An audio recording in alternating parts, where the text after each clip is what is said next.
Broadcasting from the business capital of the world, this is the Podcast Business News Network. Welcome back, everybody. Many of us are dealing with things that we hold inside. Potentially, we're hurting in many different areas. Could be a trauma that took place years ago, could be something more recently. We're going to talk about the feelings of feeling hurt, being hurt, and how to release that. And that's just a piece of what this gentleman offers to the people in Canada. He's got a wonderful practice, and I love the name of the practice: Freedom and Hope Counseling and Therapeutic Services. It says it all. You want the freedom to feel like you've been released and feeling much better, and to have that hope. He is Daniel Klassen. He joins us here on the program today. Welcome, Daniel. How you doing? Hey, very good. Thank you for having me. Love the name. Yeah, It says everything to me. It speaks to me. Freedom and yeah, hope. How did that come sure. about for you? Okay, so uh, our organization really is just my wife and I. She's a registered clinical counselor. I'm a provisional psychologist right now. We've been both doing this for a while. I'm going into the provisional part so that it works easier for insurance, but our methodologies are all set, that sort of thing. Freedom and hope. Both of us came from what's called adverse childhood experiences, and that's where our childhood was really bad. And it's sort of what they call complex PTSD or complex, a post-traumatic stress. It's it it's it's a time of your life that it's not only a bad time, it goes on for years. And both of us had a real tough time just even having our heads out of the water. But both of us have climbed out and functioning really well. And so freedom in the heart, freedom is very important, and hope to see a path forward for both of us. And that's where our heart is. And we want to help others do the same. I love it. Thank you for your transparency on Yeah, you on know, that. And that F word resonates with me. Got divorced back in the day. Didn't yeah, even, it was joint bank accounts. yeah, And, I had to go into the bank and open up my own account yeah, finally. yeah. And the woman at the bank, who decades later I'm still friends with, still connected to her, she's looking at me. She's like, yeah, well, all right, well, need a password on this account. What's it going to be? And I'm like, I don't know. She looks at me and she says, freedom. Freedom. And I Yeah, never forgot that. And it has resonated for years since then. It's interesting when you realize whether you have freedom or not. And this leads us into a lot of the services that you offer, yeah, helping people move their lives forward, because many of us, whether it's our situation physically, whatever, or in our minds, many of us are truly not free. that's right.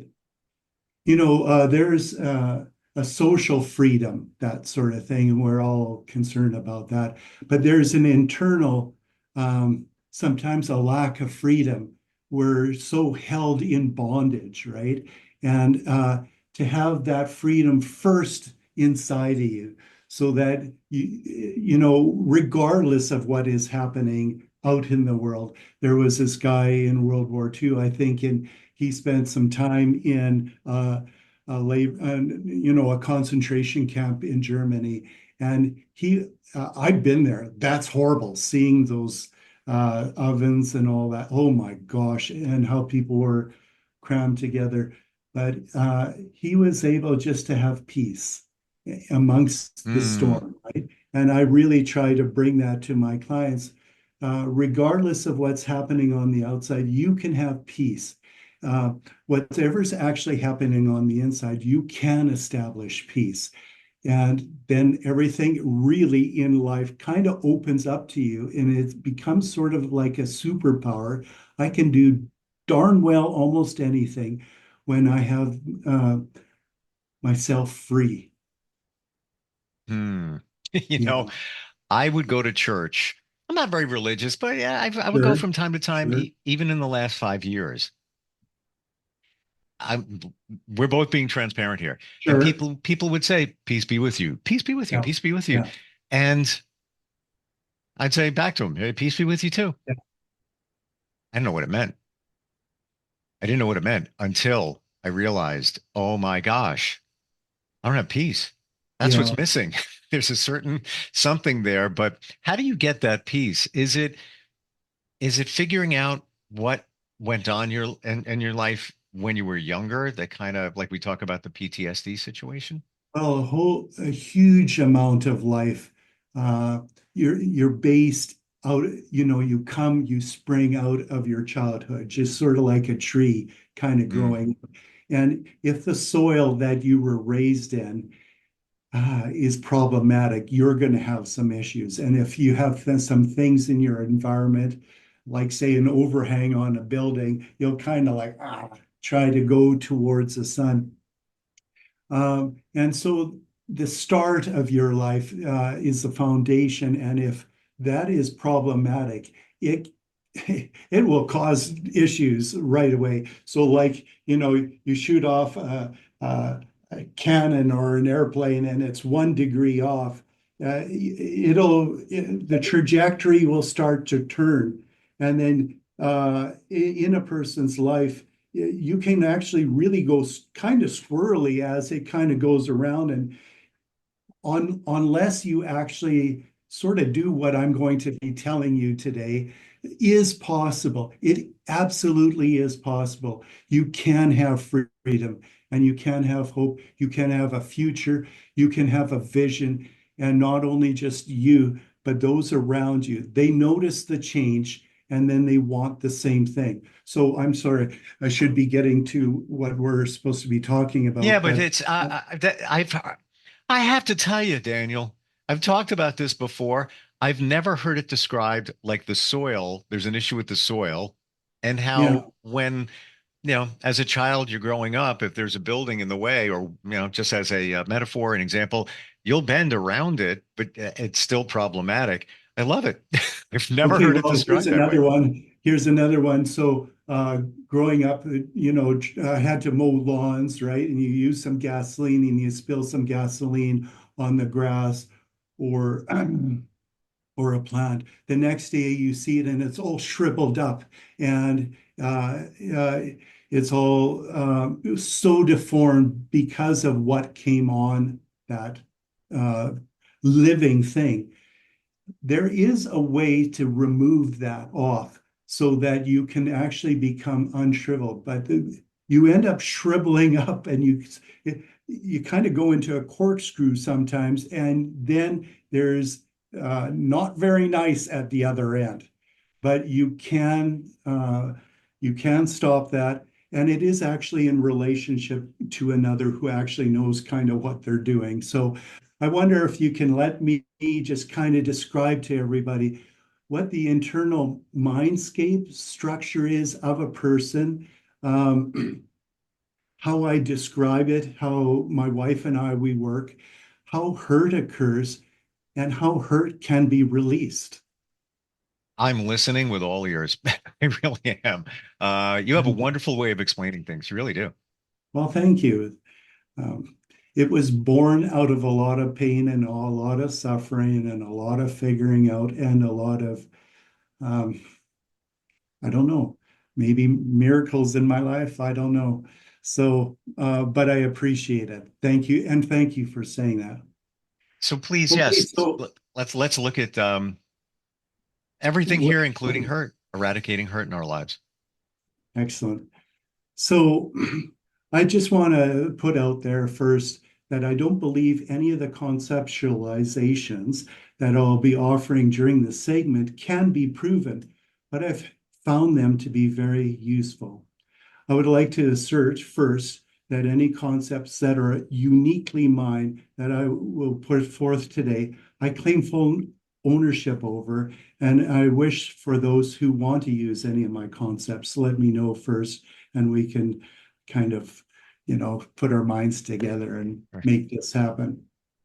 Okay, so Really, I think was say when clients come in here, they have this hurt and they just don't know what to do with it. So I kind of describe to them who they are and how this all kind of happens. And I think we're fundamentally, primarily three parts there's three parts to our being. We have cognition, or we think, we have emotions, and we live in a body. So that might be a little simplistic to some people, but fundamentally, I don't know if you can argue with me. We live in a body, we have emotions, and we can think. I also believe that we live in series of moments, and one moment naturally folds into the next. And I'll just kind of describe that. So this morning I got up and I showered. That was a moment, you know. And then I went out with some guys and we had breakfast. The trip there was a moment. Having breakfast was a moment. Getting ready for this segment was a moment. And we're having a moment now. So when all is well, moments fold together nicely, and we move forward without much drama or fanfare. And I'm going to talk about this a little later because it's kind of important. But to know what happens when trauma and hurt occurs, we need to understand how we function normally. And I'll just start with the body and then more specifically with our senses. We actually have 10 senses. Did you know that? Did Have you know 10 that? 10 senses? senses, yes. Okay, I'll rattle them off. You know, vision, hearing, taste, smell, touch, right? But there's also our body position. You know, are we kind of upright? Or are we kind of off on the side? And that has to do with a balance too. When we're off kiltered, it says, hey, we also know about the temperature. Are we okay in this environment? Pain says a lot, you know, whether internally or in the skin. Hunger and thirst.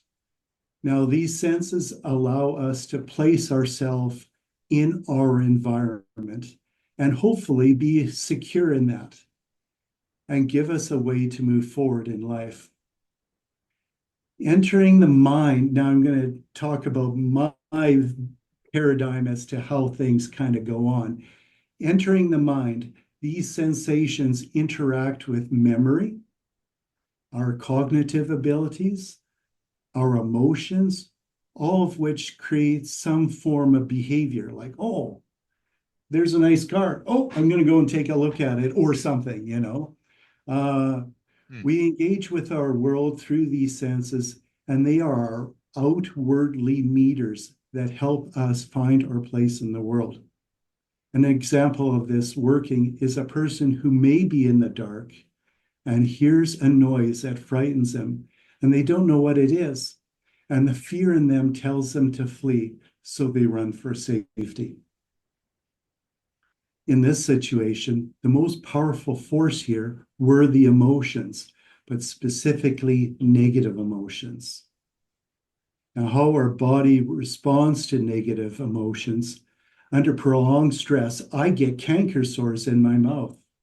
I might get a tightness in the chest that burns, and I can't sleep. All this is because of the overwhelm of emotions that are flowing into my body. Beyond minor occurrences of stress, difficult illnesses can occur from a negative emotions, such as cardiovascular disease, high blood pressure, right? Gastrointestinal disorders, such as irritable bowel syndrome, respiratory symptom problems like asthma, or the immune system suppression, all can spring from stress in the body. Ulcer. Thank you. Yeah. Hey, Yeah. yeah. Yep. Truth. Dang. Okay, so cognition. So I'm switching from body to cognition. That's sort of like the second part, but we did talk about the emotions.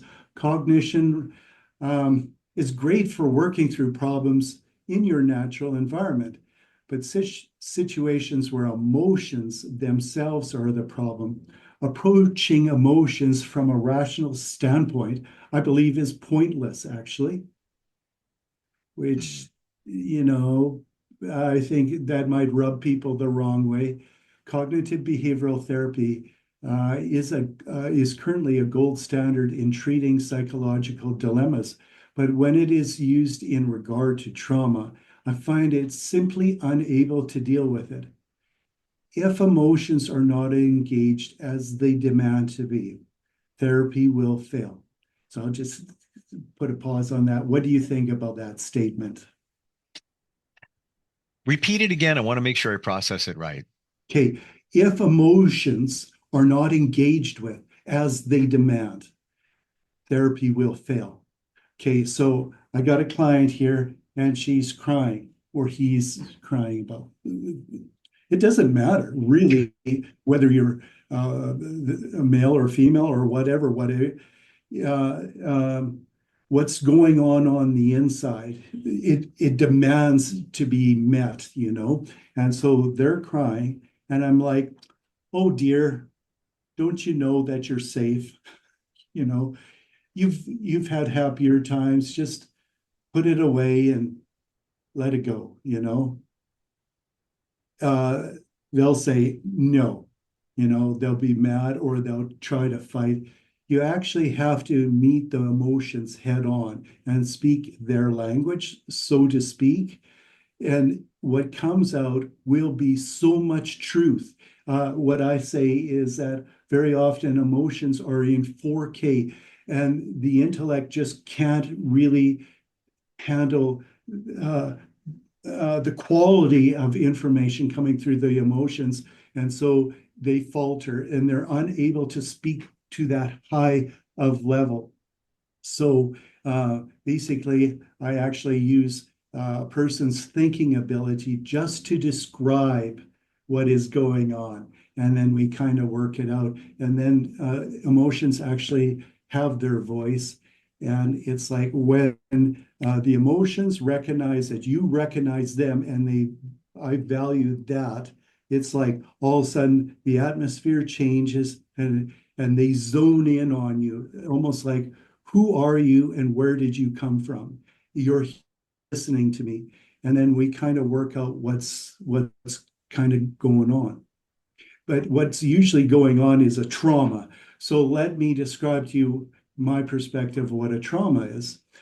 To me, trauma is one moment you're going along happily in life, walking along, and then in the next minute, you're hit by something that totally overwhelms you, like a car accident, possibly, or the news of a death of someone you love.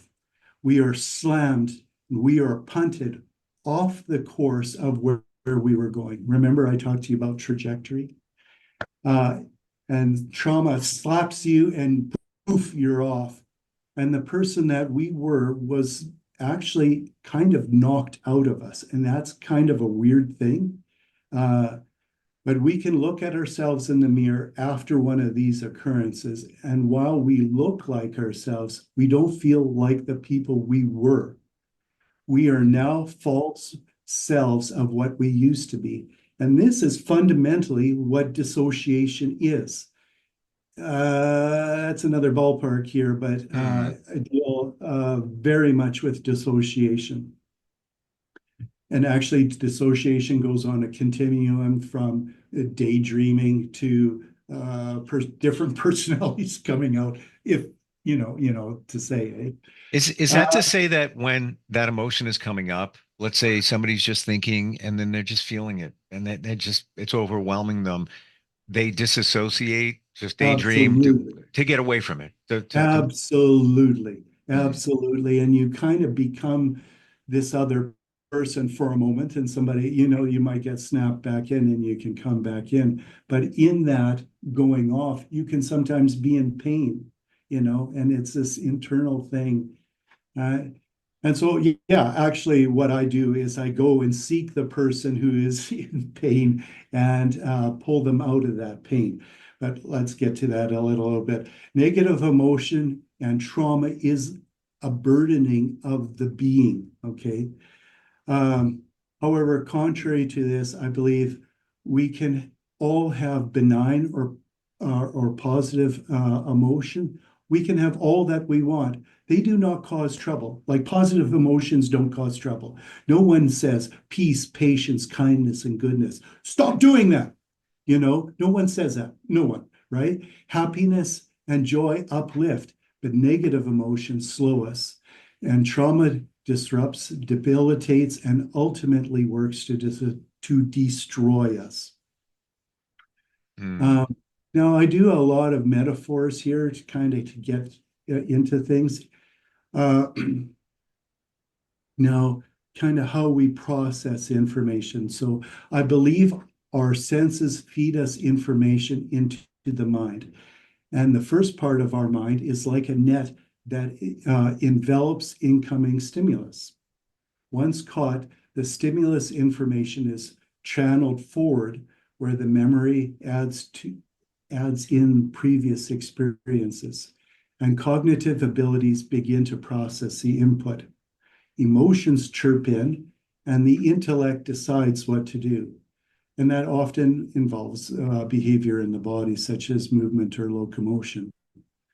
Further to this, as I said before, our mind operates in series of moments, and therefore we live in these series of moments.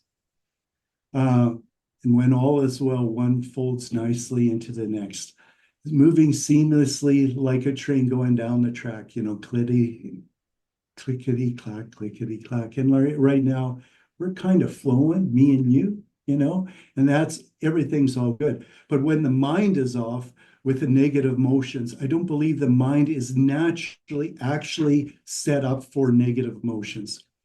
When negativity comes into the mind sets negative emotions to the side for further analysis and processing to hopefully make sense of it. But that's where hurt comes in. The mind becomes haunted by the violence against it in the form of trauma. It lingers with a radioactivity, intensity, and it doesn't seem to diminish. Wow. And what I would say before is when I started counseling, I wanted to be with the person, give them space, so to speak, and let them unravel their issues and try to, kind of figure things out and let them know that I'm witnessing and I'm seeing it. But that's often not enough. They need some tools. And I'll say internal family systems therapy, or IFS, developed by Richard Schwartz, uh, actually does give the template how to bust some of this up. Okay, and what happened? I don't even want to say these words. We're out of time. No My way. gosh, yeah, we have like literally a minute. And here's why. We're at a pinnacle point, in my opinion, in talking about hurt and the hurt emotion and how we process it, where we put it over to the side. Okay, Wow. sure. Yeah, so you can go into, and it does offer a system of going in, securing the individual and busting up the emotions. And it can happen like in, one session, that kind of thing. But then people come back and, they keep on getting these things cleaned. And afterwards, you do have the freedom that you want to, and you can move forward in life uh, free and clear, so to Wow. speak. So, Hmm. wow. Okay. Sorry for taking the time Oh, like not that. at all. Not we'll Yeah. dig back in if we can at some point at this, but this is so important where Yeah. I didn't see it that way where the emotion is there, like the train analogy going down the tracks, and then you confront something. Let's say, the track is broken. So you kind of bump over that. That's the negative emotion. I didn't realize we take it and we throw it back there and we don't deal with it. And now it's sitting there creating hurt. Absolutely. Wow. Absolutely. When you deal with something and toss it in the back of your vehicle, at some point, all those McDonald's wrappers are going to stink. People are coming into your car recognize it. You're ashamed. Like, just deal with it. And Yeah. you can actually deal with it. Wow. Daniel, thank you for making a lot of this clear. And again, I've never heard it made like so crystal clear in the way you explain it today. If somebody is feeling some challenges, just wants to even start a conversation, somebody in Canada, because that's the Yeah, people yeah. that you help, how do they find you? Okay, we have a website. It's letters, so it's an acronym for our company, fhcts.ca. So yeah, for Freedom and Hope Counseling, fhcts.ca. Also, if you want to email me, it's just Daniel and then fhcts@outlook.com. I'd be happy to help you in Canada as long as you're not in one of those provinces that I can't do that with. Uh, um, I like to teach, people as to their inner systems and all that. And so if you want to talk to me about possibly having some teaching opportunities, that sort of thing, I'd be very happy to do that as well. This is all your purpose in life. And when you say teaching, it's crystal clear because I learned a lot today. And truly appreciate you being here and looking forward, Daniel, next time we get a chance to get together. Yeah, I'm sad that I couldn't finish it because it would finish this, package. But yeah, I think you got a taste. Thank you for spending time with me. You're a pleasant individual. You too. Appreciate it. We'll be right back.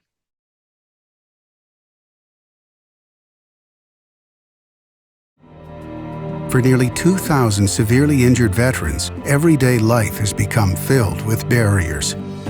Day-to-day simple tasks can become pretty daunting. I have to carry my chair up 2 flights of steps or have somebody do it for me. What scares me the most is just the falling.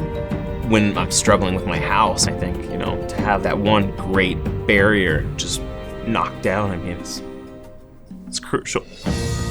Home for Our Troops is a wonderful nonprofit that builds a Mortgage-free, fully adaptive, handicap-accessible house. And there's no catch. It'll be our very first home that we've ever owned. This is a game changer. This is where your life begins again.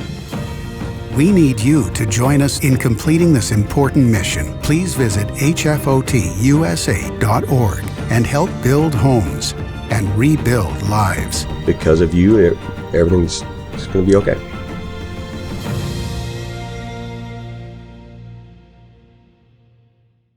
Are you looking for even more of the podcasts and hosts that you love? The Podcast Business News Network is proud to announce that you now have even more ways to listen live. Check out the MyTuner Radio, online radio box, and Simple Radio apps on iOS and Android, or find us online. Search for Business News Network on mytuner-radio.com or search Podcast Business News Network on streama.com and onlineradiobox.com/US. Take your podcast on the go and don't miss a minute of the action.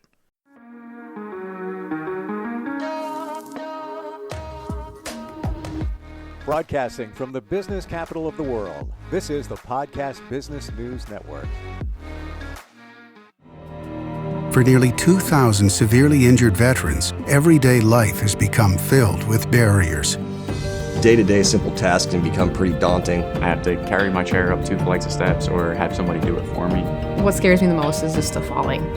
When I'm struggling with my house, I think, to have that one great barrier just knocked down, it's crucial. Home for Our Troops is a wonderful nonprofit that builds a Mortgage-free, fully adaptive, handicap-accessible house. And there's no catch. It'll be our very first home that we've ever owned. This is a game changer. This is where your life begins again. We need you to join us in completing this important mission. Please visit hfotusa.org and help build homes and rebuild lives. Because of you, everything's going to be okay.